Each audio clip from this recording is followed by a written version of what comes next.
Is inclement weather keeping you from pirating to your fullest potential? Perhaps you need a warm, piratey looking coat. Kinda like this.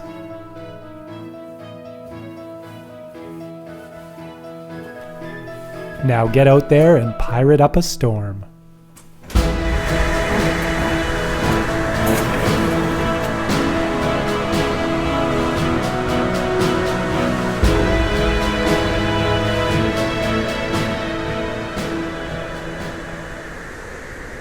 Hi, my name is Chris, and I like to make things. Today's project, turning a woman's coat into a pirate's coat. Let's go. Find a sweet wool coat at a local thrift store or closet.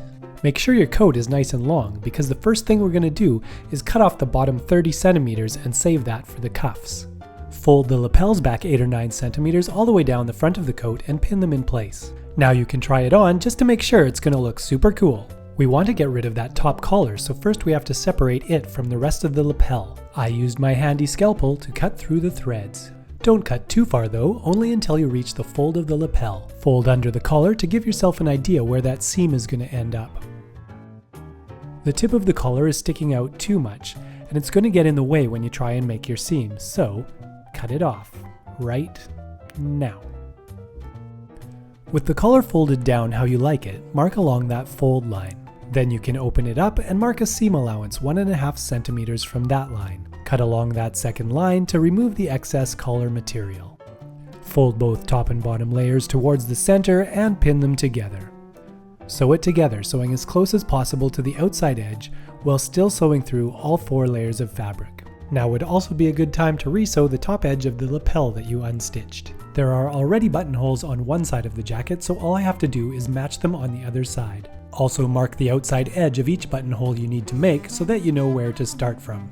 And make buttonholes like crazy. Find some awesome edging and sew it around the buttonholes, extending past where the fold in the lapel will be. Don't forget to sew it on the inside of the lapel so that it's visible when the lapels are folded back. Fold the ends of the trim underneath itself and zigzag over top. Now hem the bottom of the coat by folding both layers to the inside and stitching along the edge of that seam. We'll start off the cuffs by undoing 13 centimeters of the seam on the sleeve. Cut the inside lining up to the same spot. And undo the hem on the sleeve. You can rehem the bottom of the lining, and the sides of the lining can be pinned in place, so they will get sewn in when you rehem both sides of this seam that you split. And add a little zigzag stitch for strength where the seams start to split. For the cuff pattern, I started with the shorter edge of the cuff being slightly wider than the sleeve of the coat. Don't forget to add a seam allowance all the way around. You're going to need to cut 4 of these from the piece of fabric you cut from your coat at the very beginning. Pin together 2 of those cuff pieces with the right sides in the center, and then sew them together, sewing the 2 short sides and the long side, but leaving the second longest side unsewn. Trim the tips off the corners on the long side, and then you can turn the cuff right side out.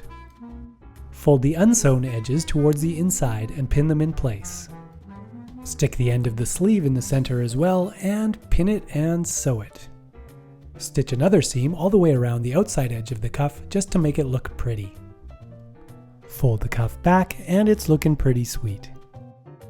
Make 5 equally spaced marks on the cuff for your buttons. Now, even though you have 5 marks, only 4 of those are going to get buttonholes.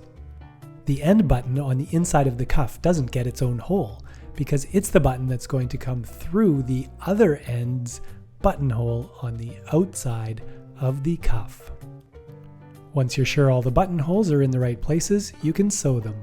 The only thing left to do is use your pencil to mark where the buttons are going to go, and then spend some time sewing some buttons on your brand new pirate coat.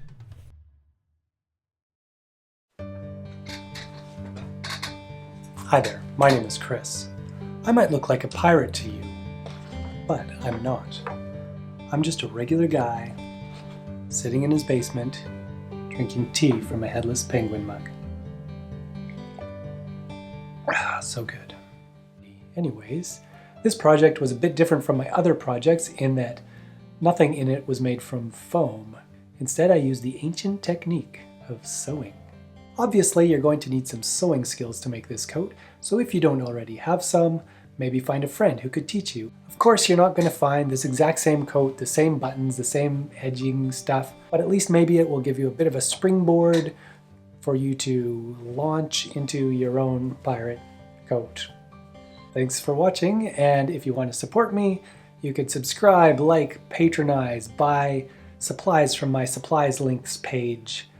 Give me a high five when I'm walking down the street. Cool beans. See ya. Hey. I woke up this morning and it's a blizzard outside, so that's going to be perfect for making my pirate coat video. Have a look. There we go. Inclement weather, take one. 3, 2, 1. I'm gonna have a warm shower now. That is not warm enough for a pirate. Yes, it is, according to the video. All right. And we all know, videos never lie.